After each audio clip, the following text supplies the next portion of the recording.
I'm exhausted, says Riddis. She certainly looks it. Bruno is silent and looks deep in thought.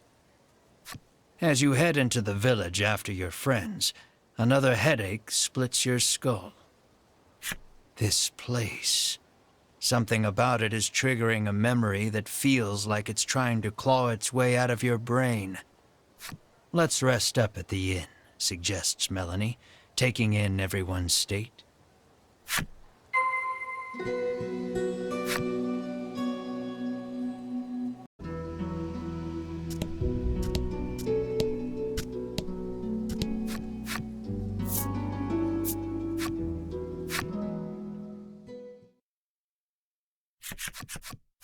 At dinner time, you and your friends gather around the table. For a while, it's quiet, but then Melanie speaks up. Now that the dragon's been defeated, she says, what are we going to do?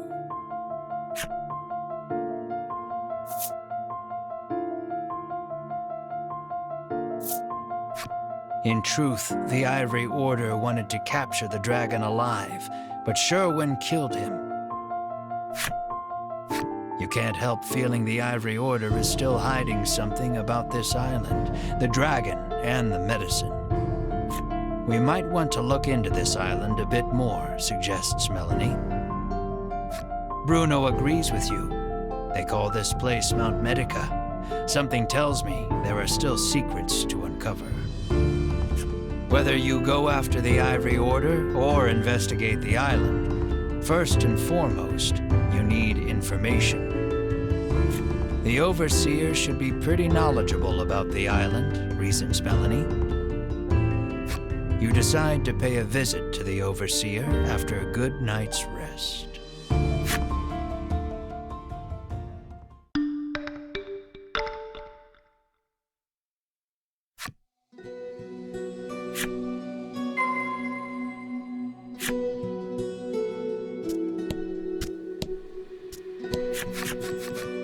Selfor, the village headman come overseer, comes out to welcome you. After detailing what happened atop the volcano, you ask him to tell you everything he knows about this island. So, the dragon's tears are the medicine's main ingredient, he muses.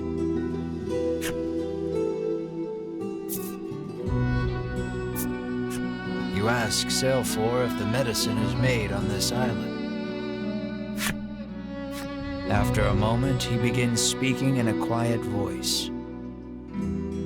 He tells you about the medicine factory here on the island that the Ivory Order oversees, and that this village was founded in order to provide a steady supply of human test subjects for their new medicine. Now that you know the truth about the island and the village, you turn to Selfor and pose further questions.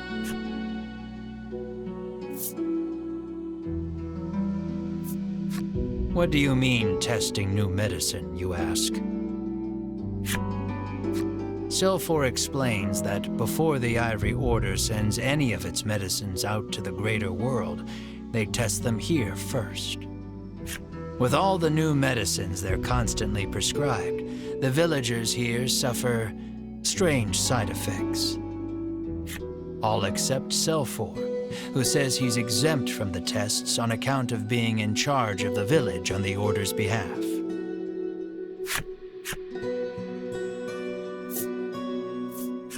Probing further, you ask, and the Ivory Order forced the dragon to make medicine at that factory? I'm almost positive they did, he replies. That explains why the Order wanted to capture him, says Bruno, understanding dawning on his face. But if that's the case, why did Sherwin flout the Order and kill the dragon? You're still missing the final piece of this puzzle. Sometimes we get people who try to escape, he says, his gaze dropping. The Order always catches them. This is horrible, says Melanie, a harrowed look on her face. You know the abandoned house at the western edge of the village? Well, once upon a time, a family of 4 lived there. As Selfor speaks, you feel all the blood drain from your body. There's something I'd like to see for myself at that house, you say, your brow creased. At the uncharacteristically somber look on your face, Melanie, Riddis, and Bruno give silent nods.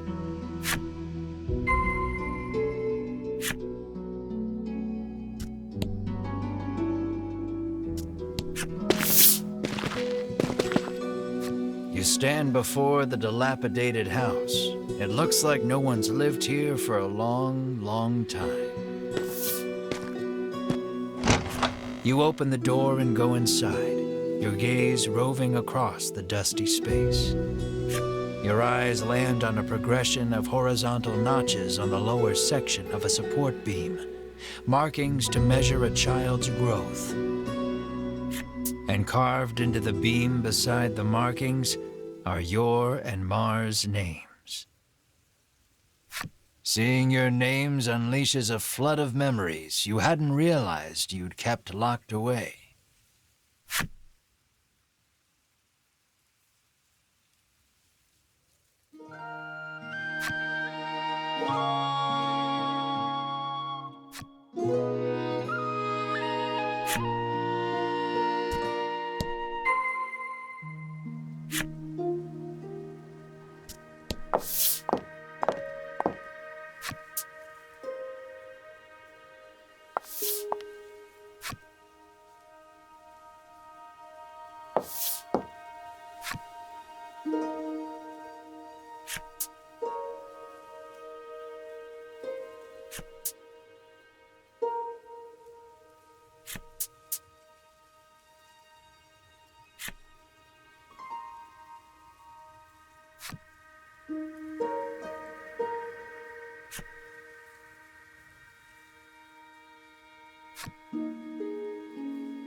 The trauma of what happened, combined with the effects of the medicine, spurred the loss of your memories.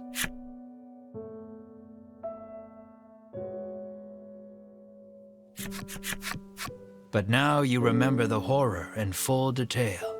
Sobbing, you gather Mar in your arms.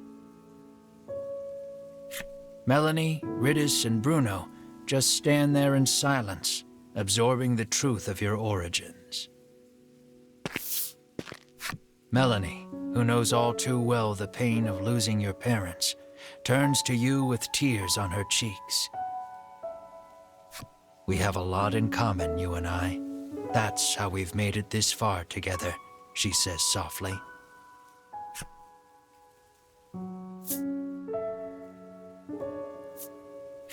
Moved by her kindness, you give her a silent nod.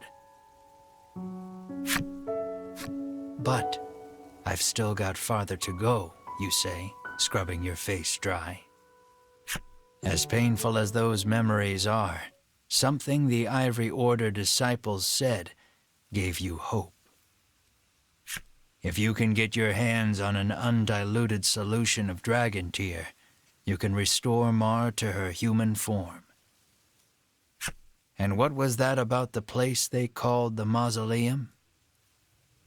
That's probably a good enough place as any to start looking for dragon tear. Melanie doesn't miss the determination that blooms on your face. Whatever it is you need to do, she says, I'm with you.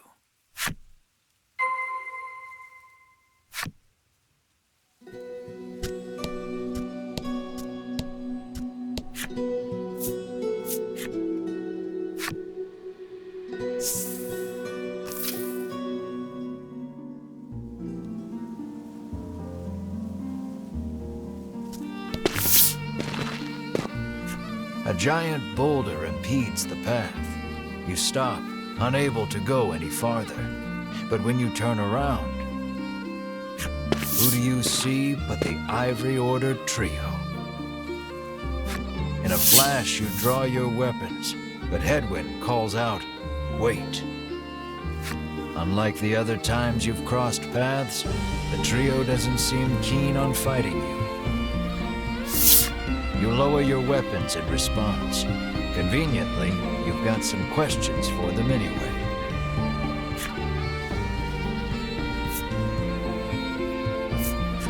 You demand to know what the Ivory Order wants. There's no reason to hide it any longer, begins Hedwyn. He tells you of the immense fortune the Order amassed by selling the medicine they forced the dragon to make on this island. And he confirms recapturing the dragon was the Order's true goal. The dragon's imprisonment on this island was a secret only the upper echelons of the Order were privy to. Even Queen Nilla didn't know.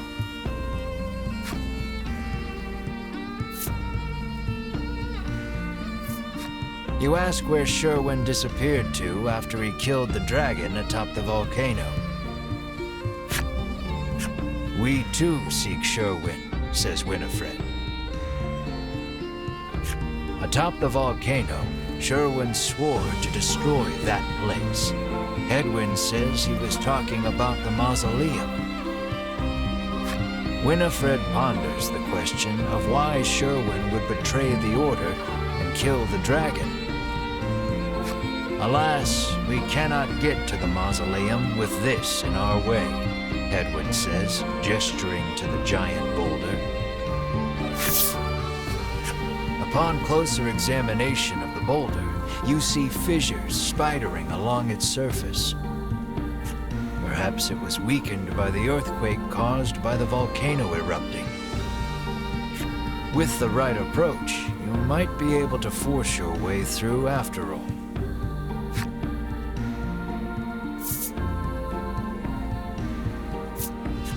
You ask Bruno to put his brawn to use and smash the boulder to smithereens.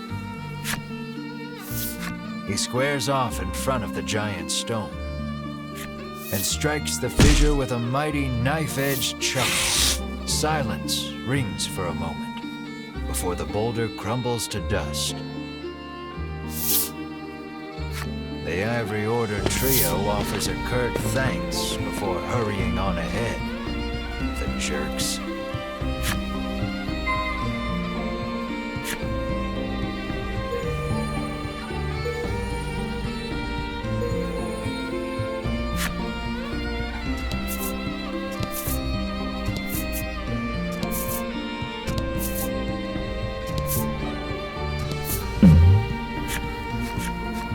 come across two men sitting on a rock.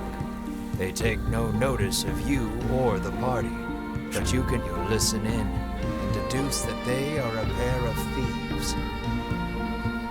You lean in, trying to hear what else the thieves are talking about. You catch pieces of the conversation here and there. Stashed the goods away. That island shaped like right in the dragon's nostril. It sounds like they've just told you where to find their stolen loot. The dragon's nostril? You cock your head in disbelief, but just manage to maintain your concentration. Your perseverance pays off. You come to learn that the island itself is shaped not unlike the dragon's head. You hastily grab a scrap of paper, write down what you've heard, and quietly sneak away.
Congrats.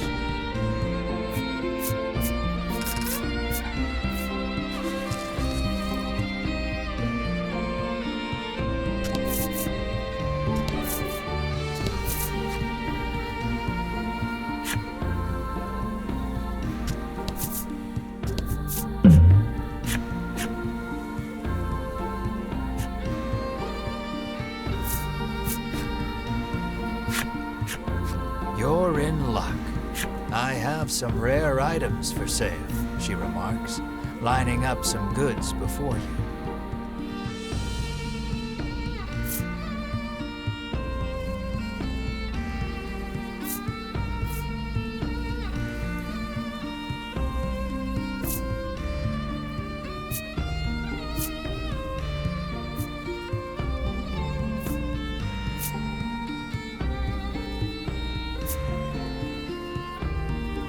She begins closing her shop, saying she needs to stock up on wares again. It seems you won't be able to do any more shopping here.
Bizarre rock transformed into a gold rock.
Nice work.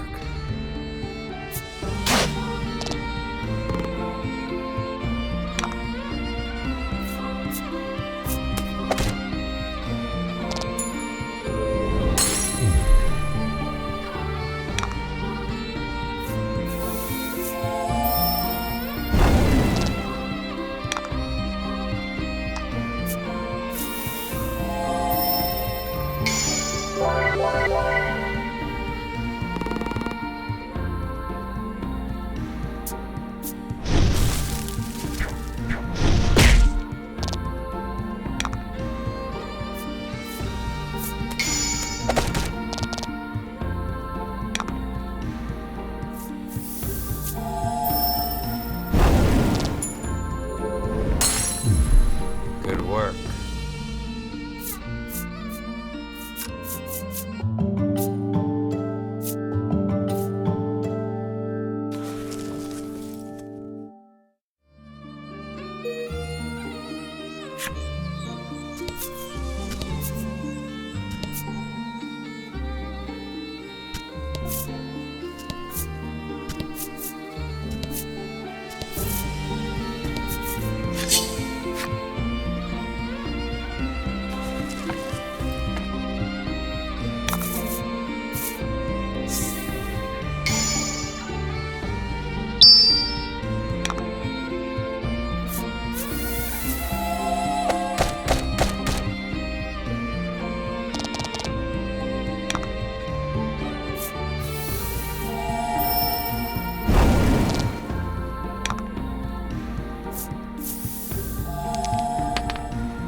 was lucky.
Fortune favors the bold.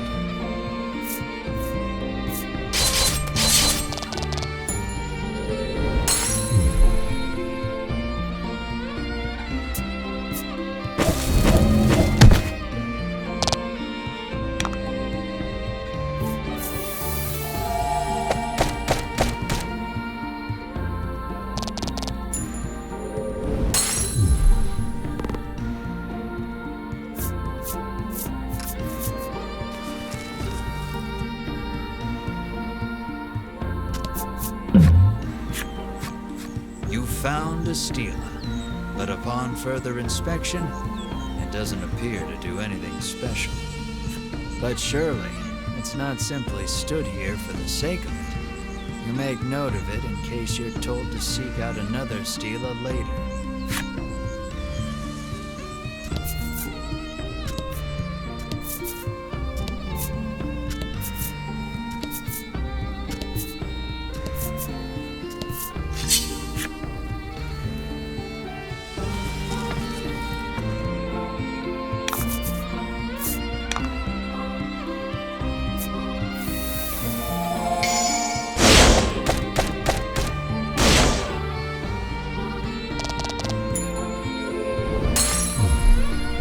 Lucky.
Excellent.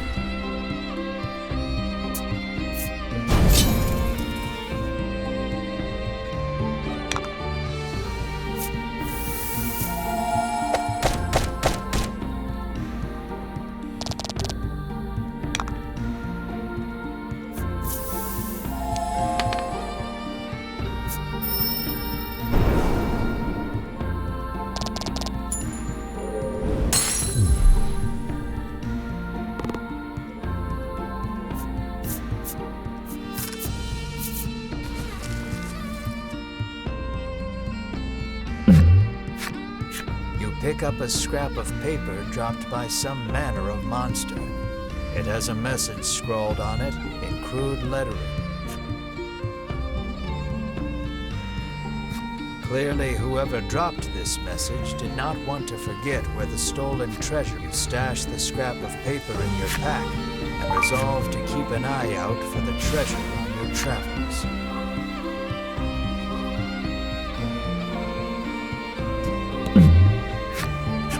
Spy a rather large number of monster prints on the ground. A wry smile plays across. You pluck the monster's note, which you picked up just west of the sign pointing you to the mausoleum, from your pack. After scouring the area for a bit, you find a chest hidden in a shady spot behind a rock. The scrap of paper tells no lies. You greedily open the chest.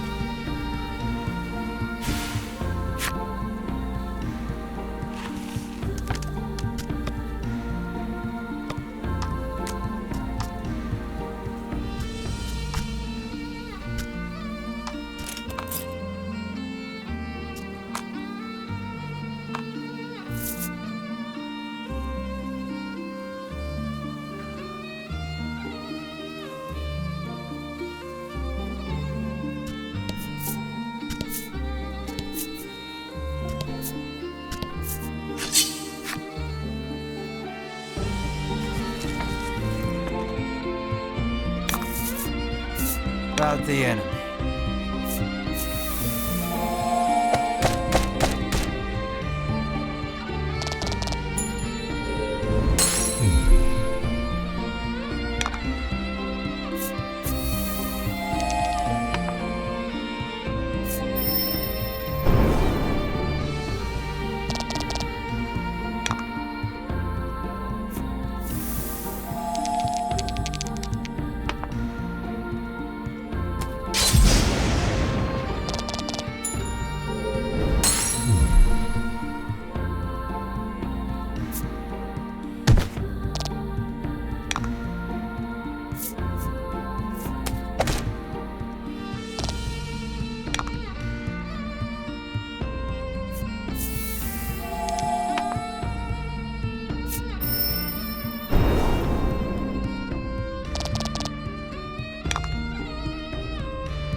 lucky.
Let's do this.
Don't hold back.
You did great.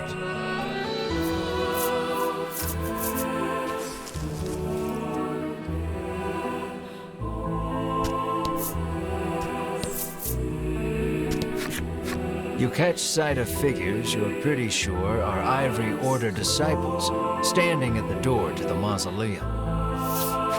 Let us through, you say, but something isn't right.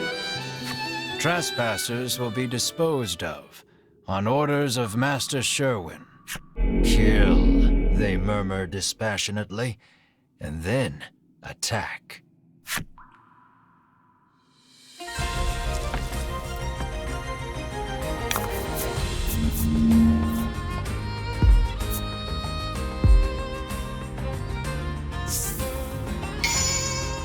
And fight.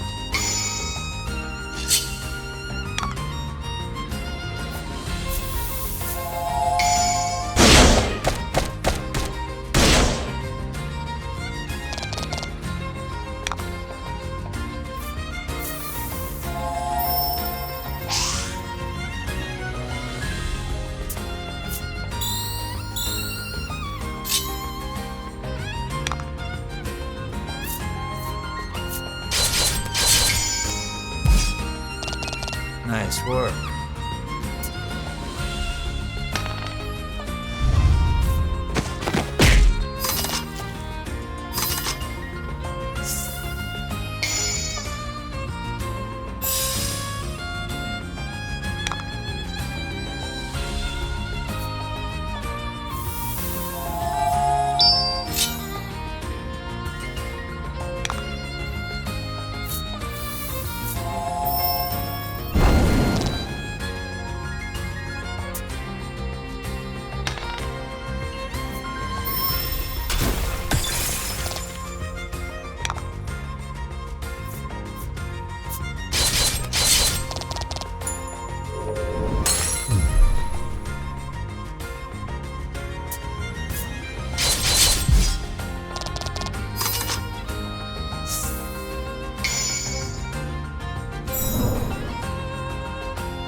fortune favors the bold.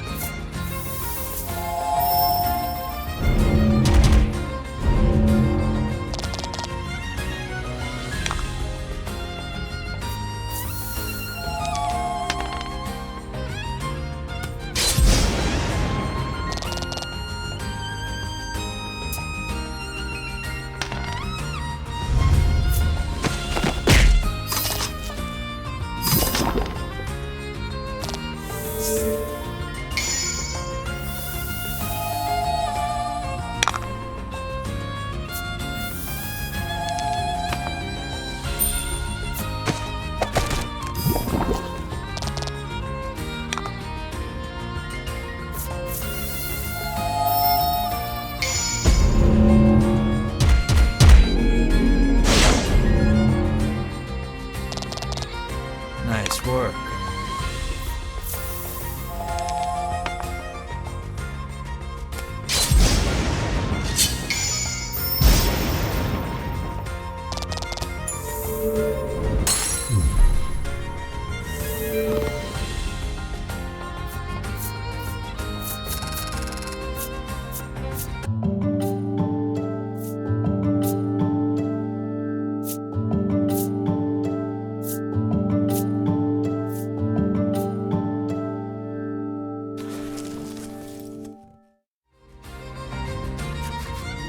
It seems the Ivory Order disciples have come back to themselves. Their faces are blank. Apparently, they don't recall anything after Sherwin ordered them to guard the door. Could he have hypnotized them?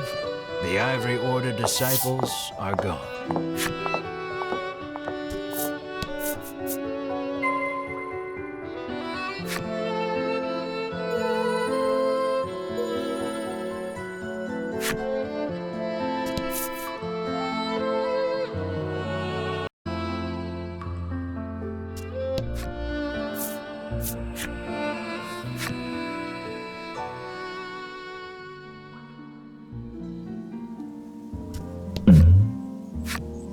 Something's catching the sunlight just so. You move closer to get a better look at it. You find a chest lodged in the hollow of a tree. Something about this feels familiar. You fish a note out of your pack. Sure enough, this is the location those thieves mentioned when you were eavesdropping. Quite convinced you found their stash, you open the chest with a self-satisfied smirk on your face.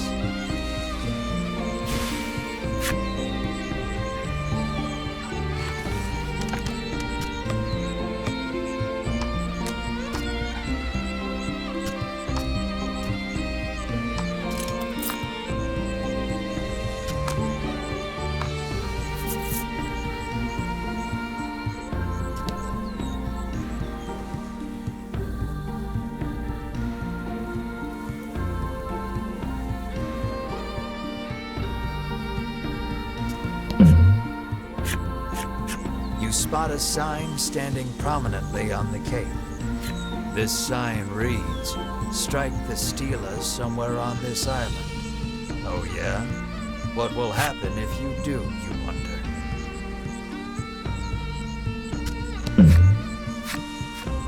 You've found a Stela.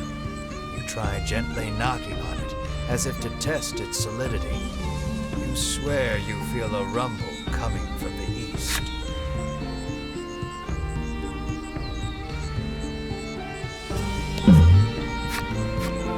A Stela stands before you. Wasn't this a sign just a moment ago?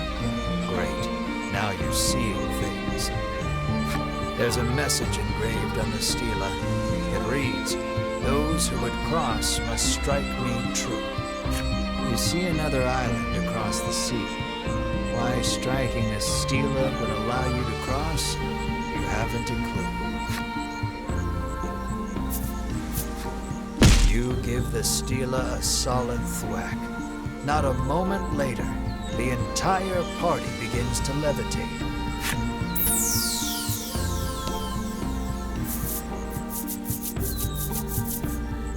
Before you know it, a strange power delivers everyone safely to the far island.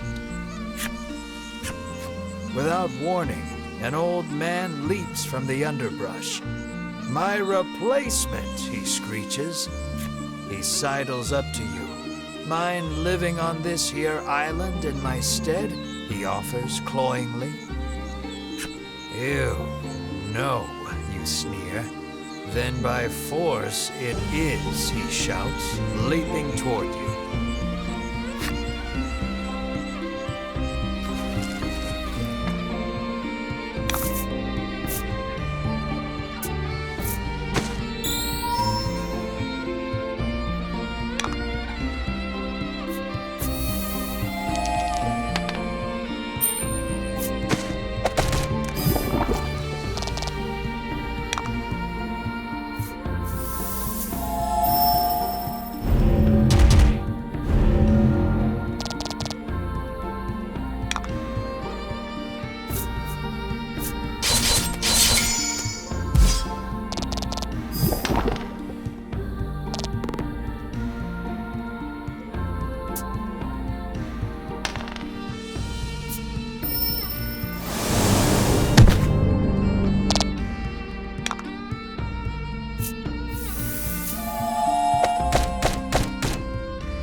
Fortune favors the bold.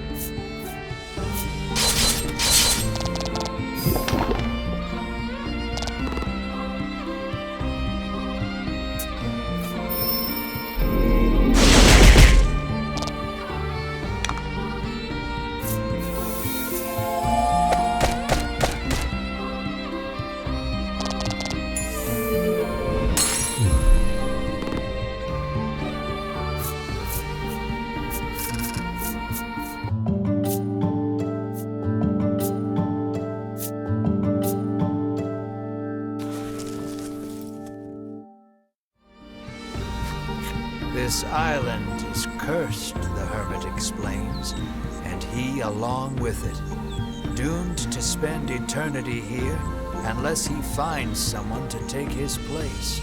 Defeated, the old hermit sinks wordlessly to his knees.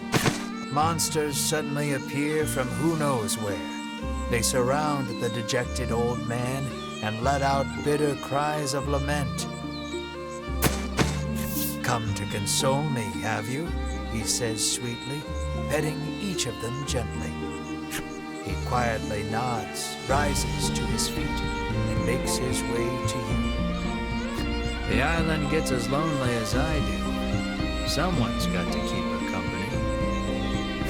"You had better leave," the hermit says softly, handing you a garment that glows with an almost divine light. You feel yourself begin to levitate once more. Has he chosen to remain on the island after all? Is that what this is about? The party finds themselves back on the cape.